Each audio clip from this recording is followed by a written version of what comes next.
G'day guys, a few people on Facebook asked us if we could just do a quick install video and a bit of a run through how the Freezebrain module AC amplifier replacement works. That's the board when you unbox it, that's what it looks like. While it's out, I'll just run through a few of the features on it.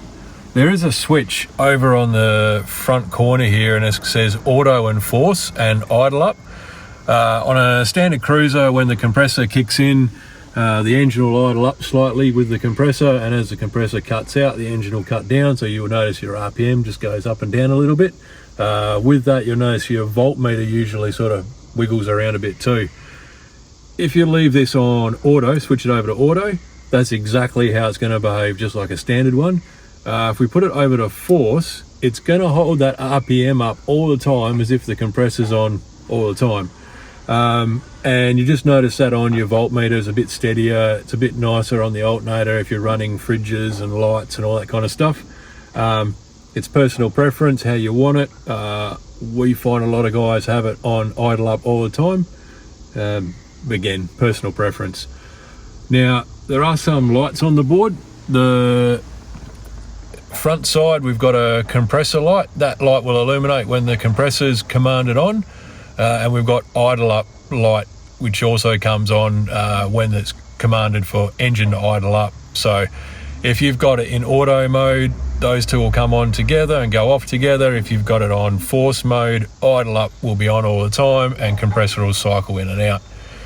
So if I flip it over and go to the other side, we've got gas pressure good. So this is telling you that the signal from the low high pressure switch is good. Got gas, it'll run.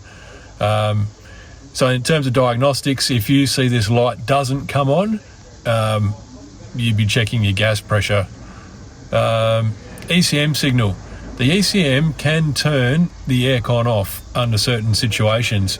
So normally this will be illuminated. If this goes off, it means that the signal from the ECM has been received to turn the system off. Blower fan on. So this is telling you that your switch is working. So if you turn your blower fan on, you don't have any fan happening and this light doesn't light up, you've got a blower switch problem. And belt slip detected. So the back of the compressor has a speed sensor in it. We're comparing the compressor speed to engine speed, and if there's too big a variance, that light will come on and it'll turn the compressor off. So might show you how to put it in. Pretty simple. First things first, pop the glove box out, squeeze the sides of the glove box together, and the glove box just sort of pops out at you. On the bottom of the speaker grill, with a 10mm socket, there is a screw here that you undo. Take him out.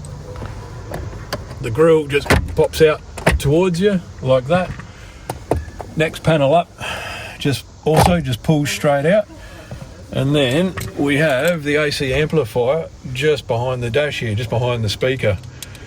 So there's a stud and a nut just there. So we'll just undo that.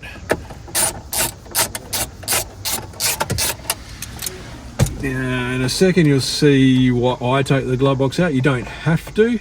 I just find it easier. So I slide the AC amplifier out and then I just loop it down past the speaker, and there it is hanging out there in the open. It's just easy to get to. So there's the connector. There's the locking tang on the connector. These can be pretty stubborn. You do have to push it all the way home to be able to get it to unplug. And that is the AC amplifier. Little box with a cover on the end. You pop the clips off the end of the cover like that, and the controller just slides out. If it's been in there a few years, it can get stuck, so I usually just give that a bit of a squeeze around and you'll hear it sort of cracking and it'll loosen up. Give that a bit of a wiggle and it'll come out. It's as easy as sliding the new one in. There are some little runners just inside and the board will just locate into them and slide in.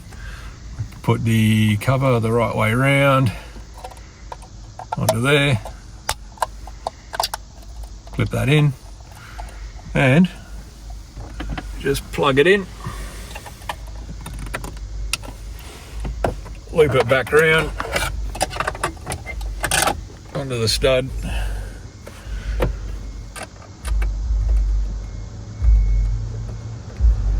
Try and get the nut back on.